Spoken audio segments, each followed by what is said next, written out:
All right, everyone. We would like to welcome world number one, Scottie Scheffler, to the Media Center here at the AT&T Pebble Beach Pro-Am. Scottie, making your season debut. We'll just start off. Last time we've seen you was at Hero. What have you been up to? Resting. That's great. Yeah, season debut. It's a little weird making it this late in the year, but yeah, good to be back. Everything's feeling good. Yeah, it's nice to be here at Pebble. I mean, definitely excited to play. Feeling well rested. So overall, feeling good. What are the steps that go into rest? With your hand.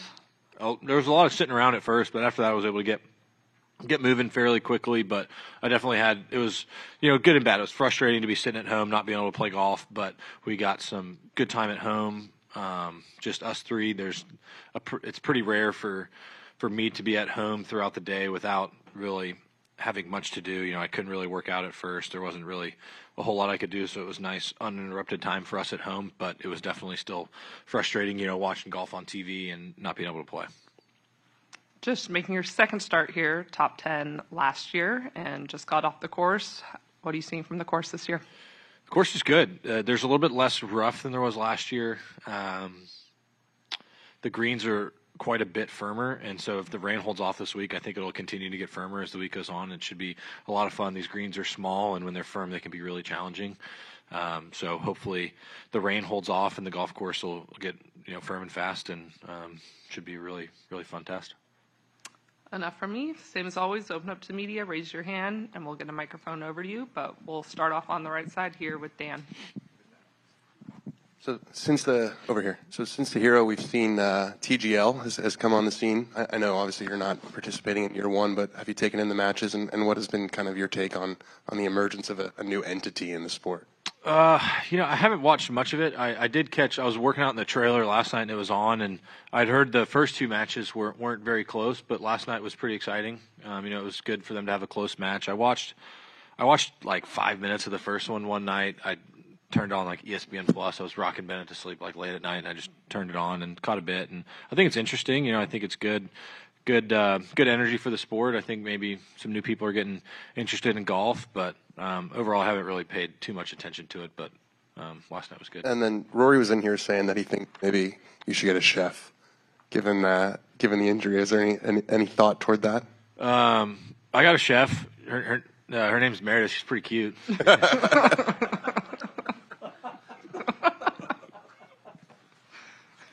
Scottie, Doug in the front. Where exactly on the hand was the injury, and what was kind of the tipping point that said, yeah, I can play this week?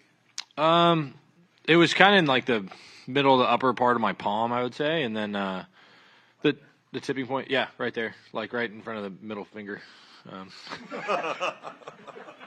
You want to show Doug?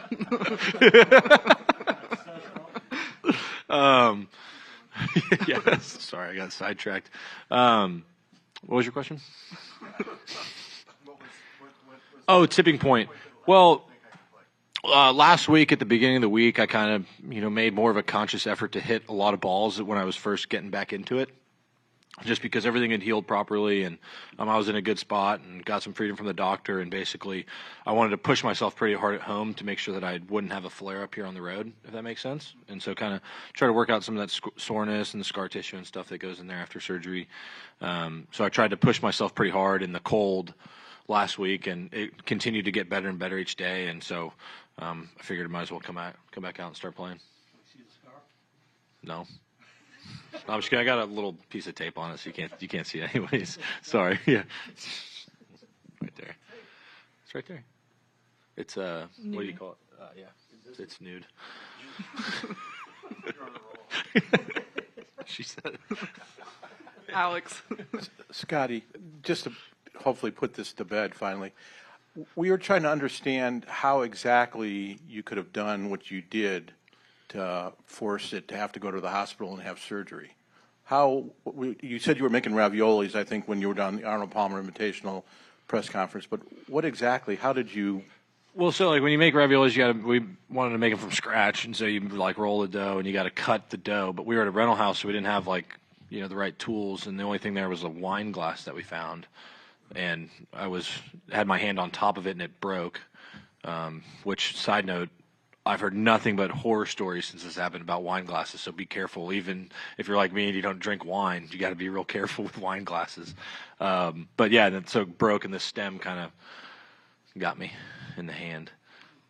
So it's one of those deals where, like it's truly, I can't live in a bubble. Like, got to live my life, and accidents happen, and it could have been a lot worse. I actually talked to somebody who did the exact same thing, and the stem went straight through their hand.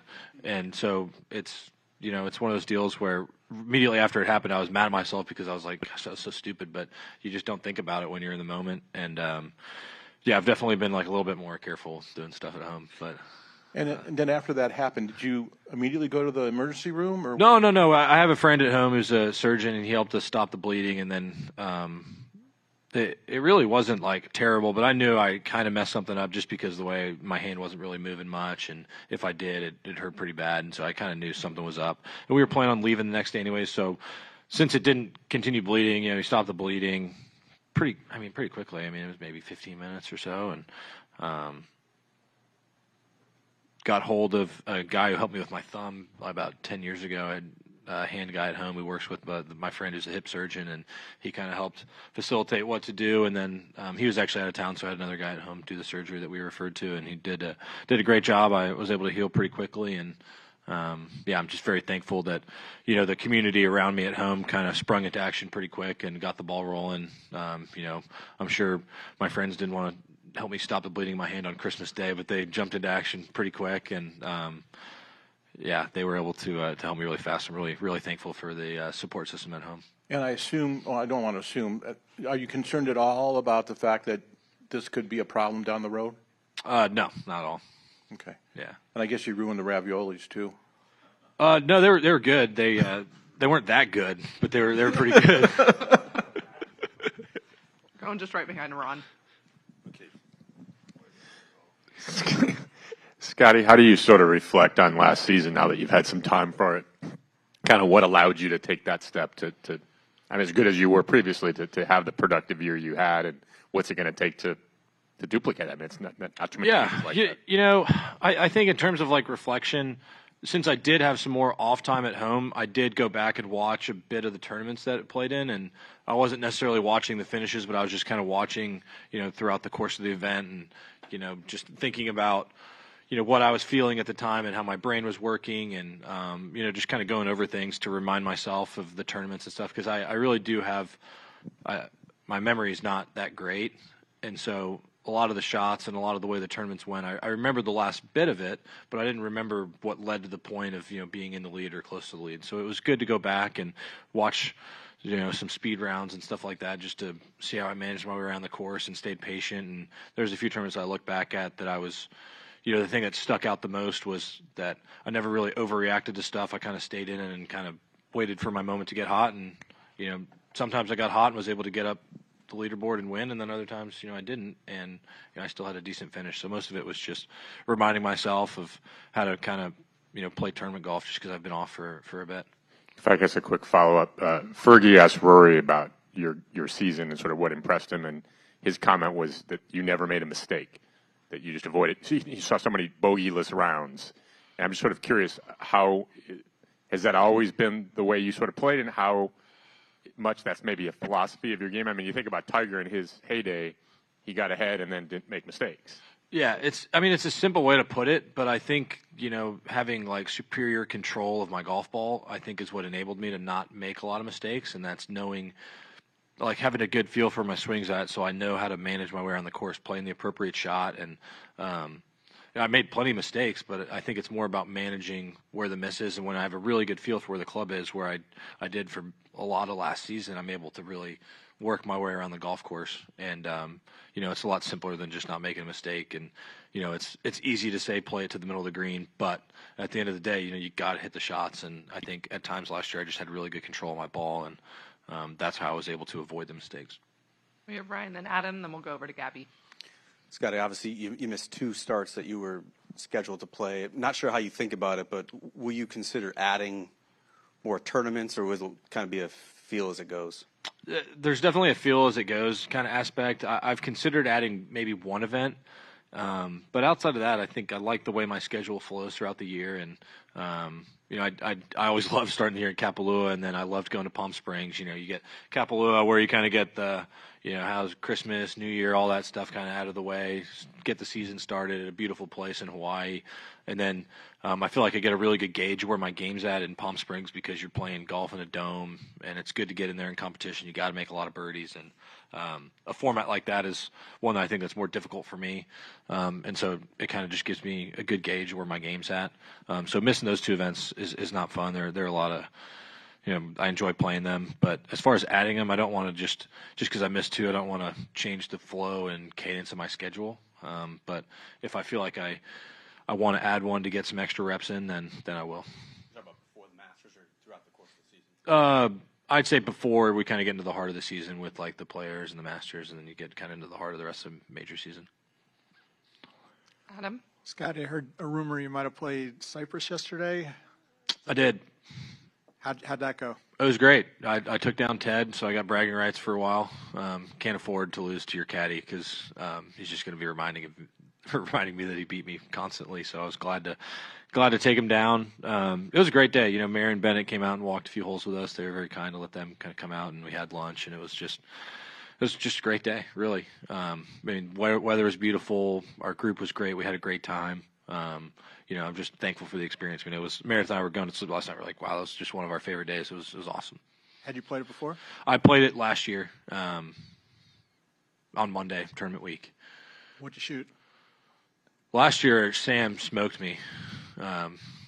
This year, I played a bit better. Anything new in the bag? No. Yeah. Moving over to the right to Gabby. Hey, Scottie, you talked about watching yourself play. Have you done that before? Is that something you normally do? Yeah, I usually like to check and just see how things look. I kind of have a good understanding of where my swing is and where I want it and how it looks when I'm swinging really well. And sometimes it's good to go back and look at certain things on the TV because you get good angles on TV. You get to see different stuff. And so that's something that's pretty common that I do. Do you just look yourself up on YouTube? No, we have like a little, the tour gives us access to like a way to watch our rounds really fast. So I only watch my shots and I don't listen to commentators and I just watch and find the swings that have good angles and then I watch those. Got it. Makes sense. When's the last time you listened to a commentator? I try, no offense to the great commentators out there. I try not to listen very much. Are you a results-oriented player? I try not to be, but I think inevitably you just look at the results. Just because that's at the end of the week, I'm going to have a finish this week unless You're trying to win withdraw. this week, right? That's the plan. Okay. I guess what I'm getting at is you had a really good year a couple years ago and won twice or three times with the Hero. Sorry. Yeah, 3 times with the Hero. Had chances to win a lot more and didn't work out that way. Yesterday or last year you had your 9 wins, 10 with the Bryson and Brooks match. How do you 11 with the President's Cup. Okay, yeah, go ahead. How do you measure yourself this year? Is it hard not to look at the end result when it could flip so easily as you've seen the last 2 years? I mean, 2 years ago could have been a pretty big year, and it was just a good year. Yeah, or a great year, whatever. Yeah, I think it's a good point. I think it's something that's good to be thought about because, like, sometimes when you're winning a lot, little things just seem to happen. The little things that didn't go my way the year before, I think kind of bounced my way last year. I think of certain tournaments where I was really close and like I look at the Players last year where, Wyndham hits that putt on 18 at Horseshoes and, I was able to come back from behind and win the tournament. But if one of those leaders goes out and has a great round, there's only so many under par you can shoot. I was maybe 5 back or something going in the last round. I shot, I think, about 8 under. Like, I would have had to shoot, let's say they went out and had a really good round, I'd have to go shoot 59. And, like, you can only shoot so many under par. And so sometimes those little breaks fall your way where the guys at the top struggle and I'm able to kind of get into the tournament. And you look at the Players as an example, maybe the Olympics is one as well where you're able to come from behind. And sometimes little things go your way and sometimes they don't. And, I think 23 was a year in which I gave myself a lot of opportunities and I wasn't able to capitalize on them as much. And then I look at 24 and I capitalized on most of my opportunities that I had to win tournaments. And that's where you see the results from. How do you manage expectations? I try to focus as much as I can on the internal stuff, and so that's why I went back and I watched a lot of the tournaments, and I wasn't watching late on Sunday. I was watching more at the beginning of the week and seeing how I got into the flow of the tournament. And, I looked at, a tournament like Travelers last year was a good example of a tournament where I didn't necessarily play great the whole tournament. And late in the round on Saturday, I was almost out of the tournament. I birdied the last 4 holes on Saturday to get myself into the golf tournament, then had a good day Sunday and had to win in a playoff. And I think if it was my rookie year and I had a day on Saturday in which I struggled, I may have gotten more upset than I did, but I did a really great job of staying patient, and I didn't force things. I waited for the golf tournament to kind of come to me, and I capitalized when I got hot there, made those 4 birdies, got myself into the final group, and was able to play great on Sunday and win. And then you look at a tournament like the Players, there's a similar thing. Late on Saturday, I birdied the last 3 holes when I was almost out of the tournament. I birdied 16, 17, 18 to give myself a fighting chance going into Sunday. And so it's more what I looked at is just more it's about my attitude and not giving up and staying patient and doing my best to grind it out, because golf tournaments are played over 72 holes. And I think a lot of times we get trapped in just what happens on Sunday. And golf tournaments are long. They're a grind.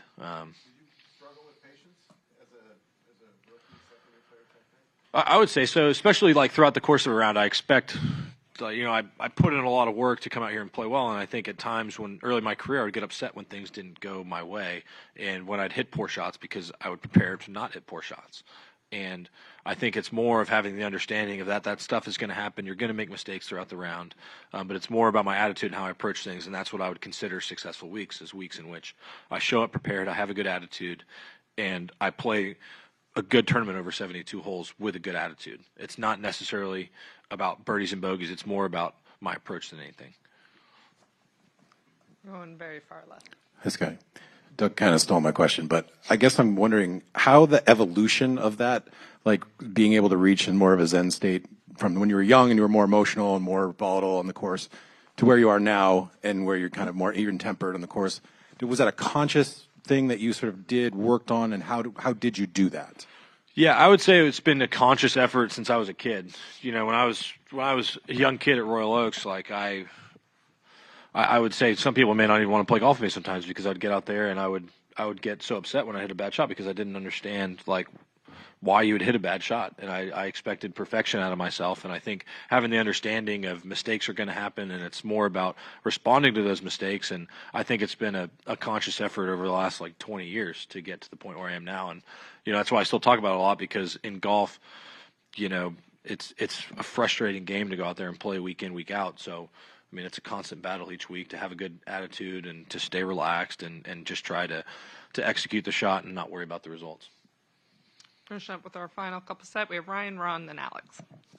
This may be very tangentially related, but since you were gone, Justin Thomas sent a memo to the membership talking about how he wants players to be more accessible to broadcast partners and to sort of be more fan-forward. I'm just curious, as the dominant world number one, what do you sort of view as your role in what seems like a pretty concerted effort by the tour to get you maybe out of a competitive mode and more into being a well-rounded player/entertainer?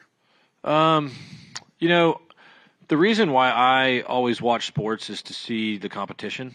And like when I think about the football games this weekend, I was so excited to watch great competition, great teams going against each other. And so when I think about something that would be good for the game of golf, I think the more we can get back into the competition of things, I think that's what's best. And when you have great players going at it, I think that's what's interesting about sports. Like people tune into Tiger because he's a great player. And Tiger, his golf clubs always did his talking for him. He wasn't going out and trying to do anything extra or try and put on a show. He was going out there to compete and play golf. And it was electric at times because he would kind of go nuts when things would go well. But he also was really, really good at going crazy and getting right back into a different state of mind like that. And that's something that I try not to get too amped or too calmed down because, I try to stay as even keel. Tiger was like a crazy person when it went, like you'd see him go nuts. And then by the time he'd get his ball out of the hole and it was like, like that. And so I try to to not turn down many media requests. I always come in, do press conference each week. I very rarely will ever turn down interviews after the round. I think being open and honest when you're answering questions is always a good thing. I try to be as honest as possible, but there are certain aspects of my life that I like to keep private. I never strive to be an entertainer. I always loved playing golf, and this is what I love to do, is come out here and compete. And if people want to watch and enjoy, then come on out and have a good time. But I'm not going to put on a show or do anything crazy to try to get more people to watch me. I'm just trying to come out here and do my thing. But I think Justin did bring up some good points about being open to doing a bit more stuff. But at the end of the day, I think what people like is competition. And I think the more we can stop talking about all the other BS that's going on in the game of golf, the more we can get back into, we're playing Pebble Beach this week, and, I'm sure a lot of the media, a lot of the talking points in here about pace of play and TGL and all this other stuff, and we're playing Pebble Beach this week. It's one of the most beautiful, iconic golf courses in the world, and we got some of the best players in the world here competing. Like, let's soak that in. Huh? Ron, and then we'll finish up. Shot clock, obviously. Scottie, I know you haven't played in this event a ton, but is there any example or moment of a hole, a shot, maybe last year, that you thought at the time that can only happen at Pebble Beach? The wind on 7 or something on 6, or I don't know, whatever hole is, you find really unique to Pebble and the conditions that illustrates what makes this course different. Well, I think a lot of it has to do with when you look at just the golf course. Like, if you took the ocean out of it, I think the ocean obviously has a lot to do with why the golf course is so iconic. And I think when you just take that out of the picture, because that's a given, I think the golf course with small greens with a lot of pitch, I think it lends you to playing a different style of golf that you don't see at a typical golf course nowadays. I think when you get onto these older golf courses, as they develop over time, like, they almost have more of a charm to them, where things aren't perfect. Like, you look at a hole like number 3 where there's a cypress tree there that I'm sure when they originally designed the golf course wasn't supposed to grow to be a part of the hitting area, because the hole was originally designed for you to hit it out there on the right side and hit a longer shot into the green. But with the way technology is now, we can hit the ball a lot further. Guys are more athletic. We do more stuff in the gym. The hole has changed. But the charm of that hole is there's a tree off the tee that you have to curve your ball around. And now with the technology, it's hard to draw a driver. And so it's hard to hit that hook shot around it. And if you were to take an aerial photograph of that hole when it was originally designed, somebody may say, hey, let's take out that tree. And, oh, the green was a little bit bigger. But as the game develops over time, I think these golf courses like Pebble Beach that stand the test of time have that little bit of charm to them, where it's different and you have to hit different types of shots. Like, you're not going to see at this golf course the same shots you'd see at a brand new golf course, because they're thinking about distance and they're thinking about all these different things. And new golf courses are 8,000 yards and the fairways are bigger and the greens are bigger because it's easier to grow grass that way. There's less trees. But you come to a place like Pebble Beach and it has some of the charm of a golf course that develops and stands the test of time. And I think just little examples of stuff like that makes a golf course fun and interesting. It's not necessarily about having a huge place. Like, when you play Pebble Beach, you have to play shots. You can't just hit it as hard as you can every time. That's a really good answer. Can you give an example? Was it on 3? Did you? Yeah, three's a great example. What did you hit? Or you remember what happened? I tried to draw a driver, I failed, and I hit it through the fairway into the bunker. And then you can just go through the golf course. Like, number 1, the green slopes back to front. The fairway is narrow up there. There's out of bounds left and right, so you can't just bomb driver up there and hope for the best. Like, there's trouble. And so you got to lay it up, hit. Like, today I took a 3 wood, I hit a low cut so the ball wouldn't chase through into that bunker, but I still wanted to chase it up to have a shorter shot into the green. Then you get to number 4, it's somewhat drivable, but there's bunkers up the left side, there's an ocean on the right side, and now there's a bunker that's almost in the way of the layup. So you get on the tee box and you're like, oh my gosh, I have so many different options of what to do. I can hit it over that first bunker and have a shorter wedge shot in. I can lay it short of the first bunker and have a 130-yard shot in. I can try and drive the green if I can carry this bunker. Like, there's so many different things that you have to think about on the golf course. And I think these older courses that have that sort of like kind of quirkiness to them, I think was what makes it interesting, and that's what helps it stand the test of time. And like, if you went back and you made the front entrance to the green bigger and made the green bigger, it would totally change the hole to where the only option is now hitting it up there because the pitch from the left side is easier. But if you hit it in the left rough and the pin's anywhere on that left side of the green, it's a really hard chip. And I mean, it's just interesting. There's stuff to think about. Whereas you get on a 500-yard par 5, it's like, driver, send it. Doesn't matter really what's up there. I'm just sending driver because I have to. I can't hit 3-wood. But I think golf courses like these give you opportunity to play different types of shots. And we'll wrap up with Alex. He kind of forced the question. Do you have desires at some point to be an architect? I think that golf course architecture is really interesting. I think where I'm at right now, I have a good understanding of looking at a hole and can tell you what's good and what's bad about it. I think if I designed my own golf course right now, it'd be quite boring, to be honest with you. I'm not super creative in that sense, but being able to look at a hole and tell you what I like or what I don't like is, I think, it's something that really interests me because I think at times what we're doing to golf courses these days is not right and it's not what's best for the game, personally. And then kind of follow up something that Doug asked you. When was the last time you felt like you didn't put your best effort into a round or a tournament where you just left saying, God, I just completely just screwed that up and I didn't stay patient, I didn't do all the things that I'm supposed to do? I would say I would never look at a whole round. I'd look at stretches and rounds, and I mean, it's not going to be an example you like, but like today, I putted really good during the practice round. Had a good match with Sam out there, and we both played good. And whatever, go to do my practice routine after the round, and I'd made a bunch of putts on the course. And we get over to the putting green. I missed my first few putts because the green was maybe a touch of a different speed, and I had a 9-hole putting drill that, I got to get past to get here. To get here, essentially, but not really. But yes, essentially, like I'm not going to leave the green if I'm not passing the drill.